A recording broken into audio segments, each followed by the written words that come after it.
Kumuha naman po tayo ng update sa kalagayan ng ating mga kababayan sa bayan ng La Castellana sa Negros Occidental. Makakausap po natin sa telepono si Mayor Rumayla Nicor Mangilibutan.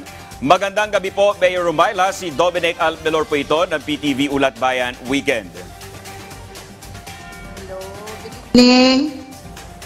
Mayor, ngayong sumabay pa ang epekto ng habagat dyan sa pag-aalboroto ng Bulkang Kanlaon. Kumusta na po ang sitwasyon sa inyong lugar, Mayor?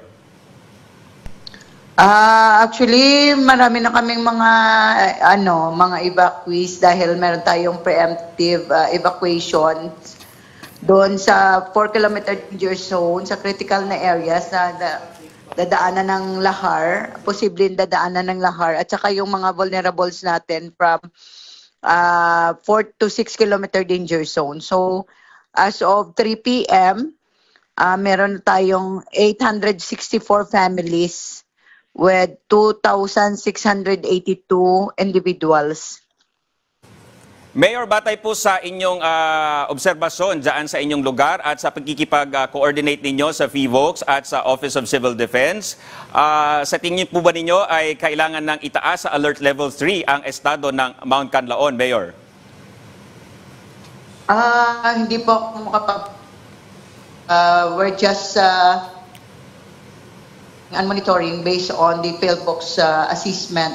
But dahil yung mga parameters para sa pagputok ng Mount Kanlaon is tuloy-tuloy siyang tumataas, on the end of the LGU, on our end, piniprepare na lang po natin yung ating mga kababayan para po sa possible na evacuation ng 4 to 6 kilometer danger zone, which is if tumaas siya ng alert level 3, yun po ang advice ng OCD at saka ng provincial government.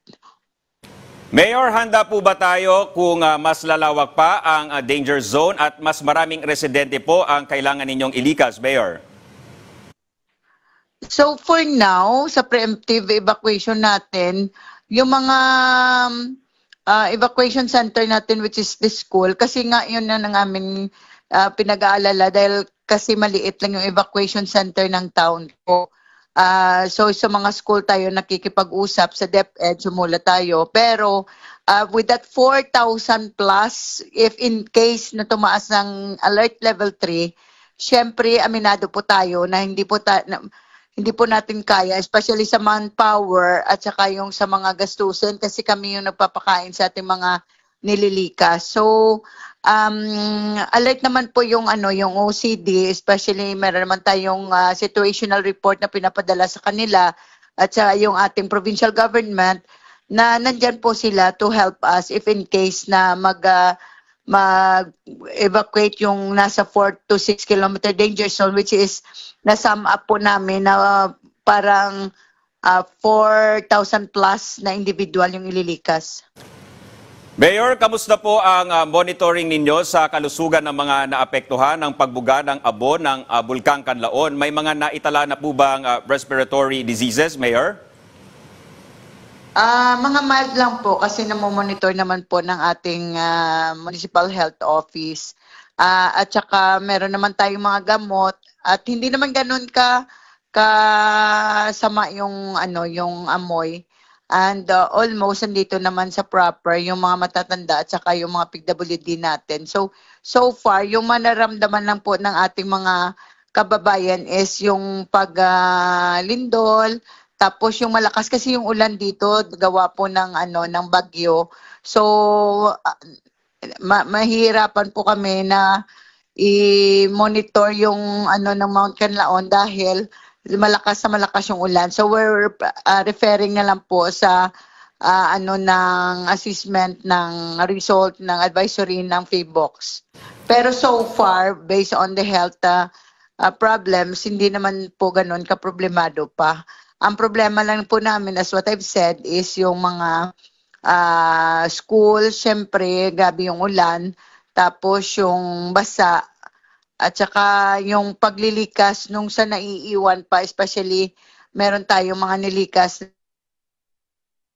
sa matinding, resulta po na matinding pag-uulan. Mayor, doon naman po sa mga relief goods na kailangan ng ating mga evacuee at mga apektadong residente, sapat naman po ba, Mayor?